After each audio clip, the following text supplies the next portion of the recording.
mystérieuse fosse gigantesque a été découverte près des pyramides de Gizeh, en Égypte. Cette structure impressionnante a été découverte dès la fin du XIXe siècle. Cependant, les informations la concernant n'ont pas été divulguées avec empressement. En conséquence, seule une poignée de passionnés, comme moi, a réussi à trouver suffisamment de rapports et de documents pour raconter l'histoire fascinante des fouilles de ce site mystique. Certains pensent que nous voyons ici, disons, la partie inférieure d'une structure pyramidale, sur laquelle ils n'ont pas eu le temps d'achever la pyramide elle-même.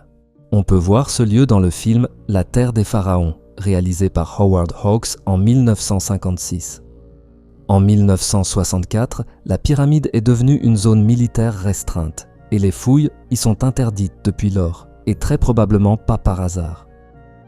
La seule personne ayant sérieusement étudié la structure souterraine de ce lieu était un archéologue italien expérimenté, Alessandro Barsanti. Barsanti, soit dit en passant, a découvert la tombe d'Akhenaton. Il a commencé ses fouilles en 1904. Les travaux ont été interrompus à plusieurs reprises en raison de la complexité de la tâche, du manque de financement, de la Première Guerre mondiale, pour s'achever en 1917.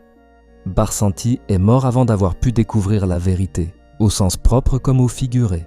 Voici un bref aperçu de ce qu'il a découvert au fil des ans.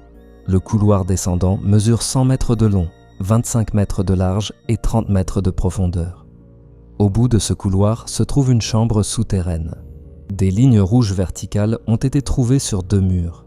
L'égyptologue français Alexandre Mouret, qui a visité le site après les fouilles de Barsanti, a été stupéfait par la qualité de la construction. Les murs, les couloirs et les chambres sont simplement taillés dans le plateau calcaire. Les parois sont si lisses qu'elles semblent avoir été sculptées dans la roche comme un morceau de beurre coupé avec un fil. Lorsque Barsanti a commencé à déblayer le couloir, il est d'abord tombé sur des blocs de calcaire empilés de manière informelle, mais en dessous se trouvait ce qui ressemblait à un sol pavé de grands blocs de calcaire et de granit. 4 couches de blocs d'une hauteur totale de 4,5 mètres. En fait, voici à quoi ressemblait la couche inférieure.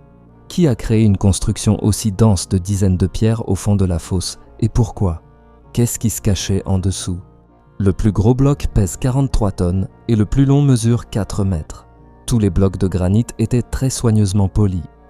Sous la couche de grands blocs au fond de la fosse, Barsanti a trouvé un bloc de granit unique, poli comme un miroir, dans lequel était taillée une cuve ovale de 2 mètres de long et 1 mètre de profondeur. Elle était hermétiquement fermée par un couvercle en granit muni de 4 ergots. Le couvercle était recouvert d'une couche de chaux, sous laquelle se trouvait une couche d'argile, scellant ce récipient de manière très serrée et hermétique.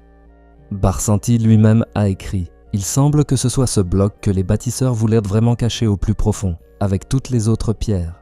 Sur le bloc adjacent à la cuve occidentale, on a trouvé un cartouche royal, un texte indiquant le nom du souverain Néferkaré.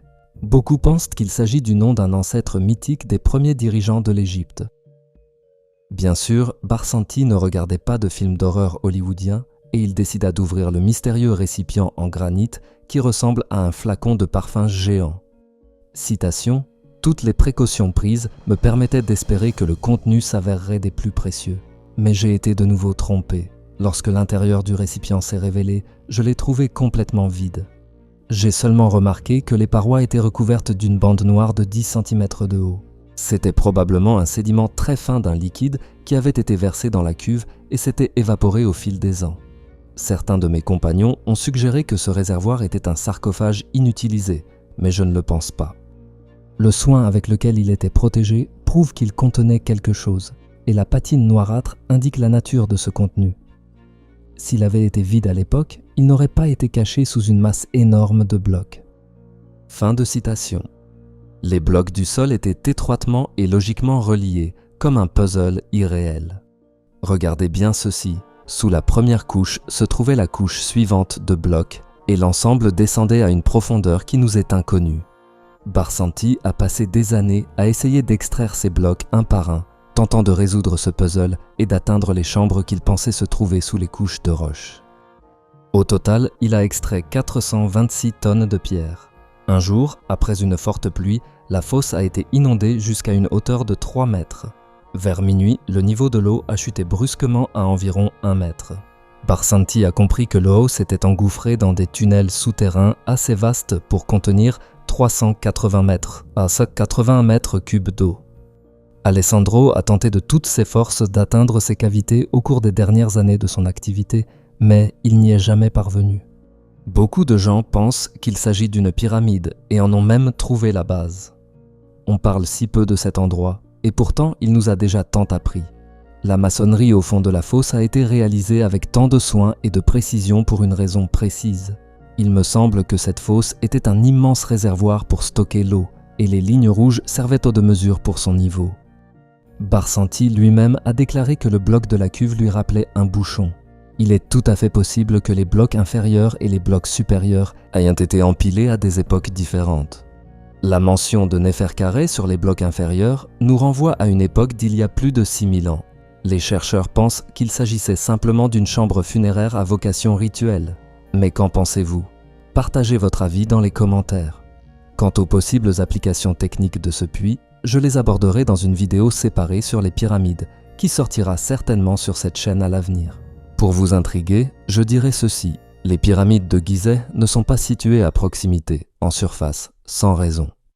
Abonnez-vous si vous aimez le monde ancien autant que moi, laissez un like si la vidéo vous a plu, et à vendredi prochain sur la chaîne.